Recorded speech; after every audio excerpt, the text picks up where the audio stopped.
poppin', y'all? Welcome back to another YouTube video. Today we're taking a look at another series review. This series is called A Good Girl's Guide to Murder.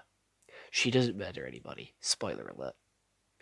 And it is based on a book, which was then made into a TV show, and it is on the BBC, which is the British... I don't actually know what BBC actually stands for. I know it's British something. It's a TV service for the UK, like, and it's what you need a TV license for in the UK, basically. So I have a TV license, so I got BBC iPlayer on my Xbox to watch Doctor Who. That's really all I use BBC iPlayer for. But I saw a couple of ads for this new one, and I do love a good murder mystery. I do love a good sort of mind-bending sort of series, so I decided to give this one a go. So let's quickly go over to Google and see what that has to say without any further delay.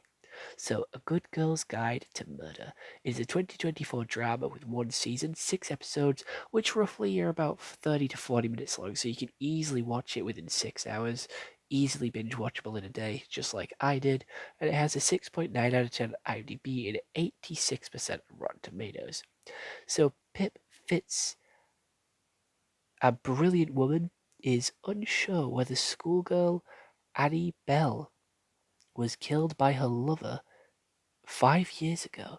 They must see how far they will go to protect Pip from learning the truth if Cy turns out not to be the murderer. So that's basically how it is. And I don't want to spoil everything, so I'm going to warn you now, there is spoilers for the show going forward from this point. So now is your time to go watch the show, click off this video, and then come back once you've watched it. So in episode 1, we set the grounds, we set the mystery. We see the girl with bleeding on the back of her head going into a forest, and a backstory to Pip where she's just a little girl, kind of looks like Veruca Salt from Charlie and the Chocolate Factory 2005, and it's just these two going into a room, and it looks very it looks sketchy as fuck.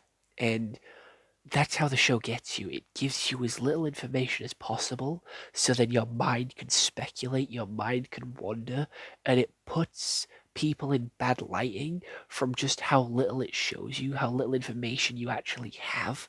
And our little Veruca Salt has so much guilt from doing this that she decides to do her college EPQ, which is like a story sort of thing you have to investigate and prove and sort of talk about for a long period of time for her to get to college or whatever. And she goes and talks to all of the dead girl's friends, and they all give her different stories. They all can't stick to one story. They all agree that he left at 10:30, but then told them that to say that he left at 12:30. He told them to lie, basically. However, there's these little key details which they're getting wrong. One of them says they're playing FIFA. One of them says they're playing Mario Party. A little bit of confusion there, a little bit of conspiracy.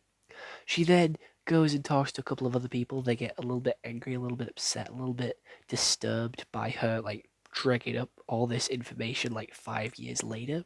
And she starts to get a little bit of knowledge. She goes back to the brother of the dead boy, and they get a little they get on. They start to do detective work together.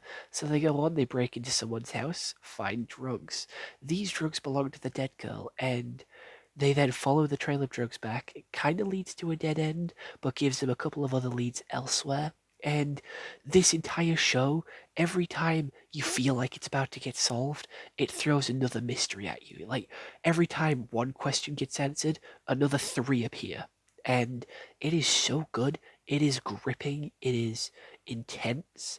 And I was on the edge of my seat from episode 4 onwards. I'm going to be honest, the first 3 were kind of slow and groggy. They kind of set up the scene, they set up some mysteries, but it was hard to guess who it was, and who it actually was, I would have never have fucking guessed.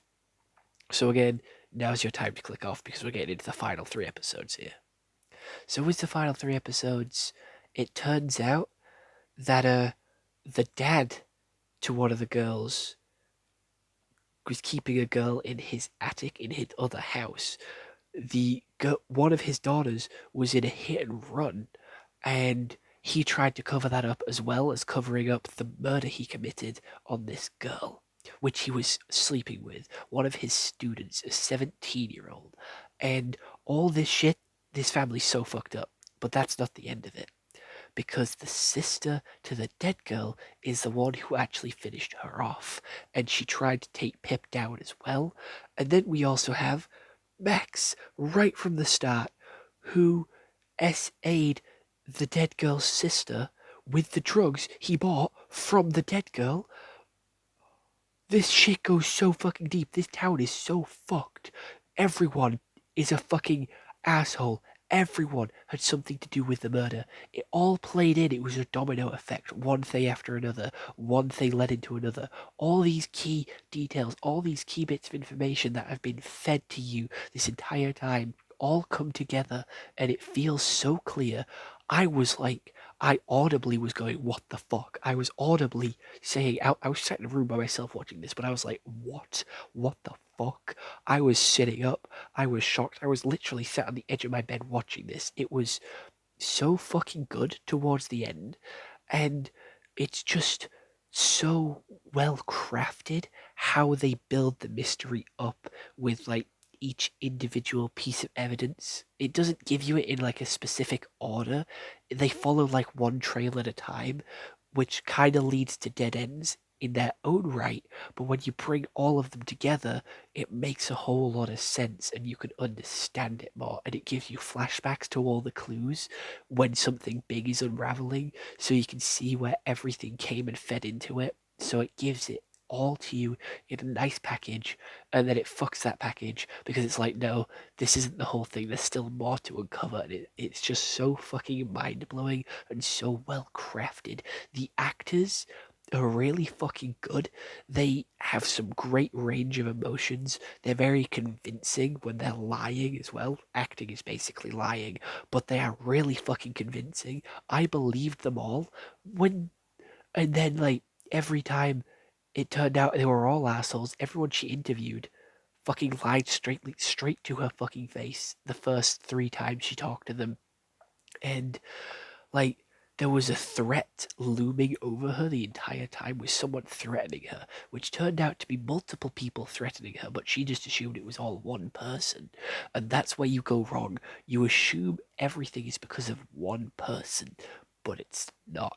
It is multiple people doing multiple things, all individually, that lead to this big event, that lead to her finally biting the bullet. And it was so good. I was bored for the first 3 episodes. I didn't think the show was going to be that great, but it really picks up at episode 4 and starts getting into it and starts like revealing everything. And I'm going to be honest, I didn't really know who to believe. I really didn't know who the suspect. I didn't really know who was going to be the bad guy. I had like all my money bet on Max right from the get go. I had all my money bet on Max from the get go, and the police officer. And it turned out to be fucking everyone in town. Everyone was involved one way or another. And I think that's why it was so good, because it was everyone. Like, no matter who you picked, they still had something to do with it. No matter how innocent you thought they were, if they're a main character, they have something to do with it. They are involved somehow. And it just leads to like shocking revelations, because some of these characters seem so sweet and so kind and so innocent. And it just goes to show, and the lesson I learned from this is, not everyone is how you see them.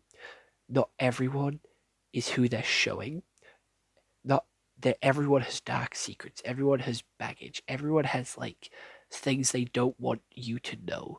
And they can be so kind and so sweet to you, but then to another person, they can be such an asshole. And it's all about perspective and how you view that person. And you can see them as really nice, but they might not be that nice. And that's where I feel like she was going wrong to start with. I didn't agree with Pip, like, whole argument of being like, he was nice to me, so he couldn't have murdered her. Like, Pip, come on, like, babes, like, you know, like, you can't use that as an argument. That's not a valid argument. Someone can be a prick, but be nice to you. Like it's all about perspective. It's all about who you're talking to and when you're talking to them and how you're talking to them. It's like it all feeds into it. But it is so good. There is no like CGI in this at all. But it is such a good mystery. It is such a clever story, right? And the blood effects are so good as well. And how you see the characters' emotions, you can like tell how they're feeling from how the camera angle is. Like if it's like a wide zoom, they're stressed out, they're panicking, and how they pan to sort of slowly reveal something that's happening around the character. They do a lot of horror movie shots and a lot of key tropes from horror movies in this, where they sort of show don't tell and like sort of tease something's happening in the background, but you can't fully make it out because the camera's fuzzy because you're focused too much on the front ground, and it doesn't actually show you all that much, but it leads to threat and leads to like the world around you reacting to something before you can.